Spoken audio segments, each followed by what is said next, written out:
नाशिक विधान परिषदेतील नाट्यमय घडामोडी, महायुतीचे नगरसेवक भिवंडीतल्या रिसॉर्टमध्ये मुक्कामी, गीतेंच्या माघारीनंतरही महायुतीला धास्ती।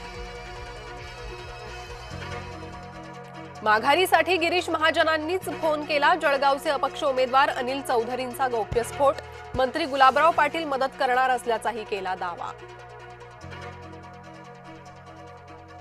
ममतांची सत्ता उलथवली, मग एका आमदाराचं टेन्शन कशाला, गोपीचंद पडळकरांनी जयंत पाटलांना नाव न घेता डिवचलं।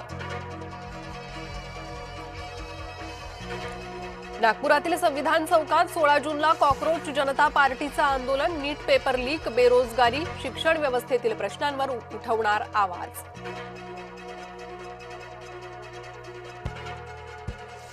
बाजोरियांना हायकोर्टाचा पुन्हा मोठा झटका, तातडीनं सुनावणी घेण्याची विनंती न्यायालयानं धुडकावली।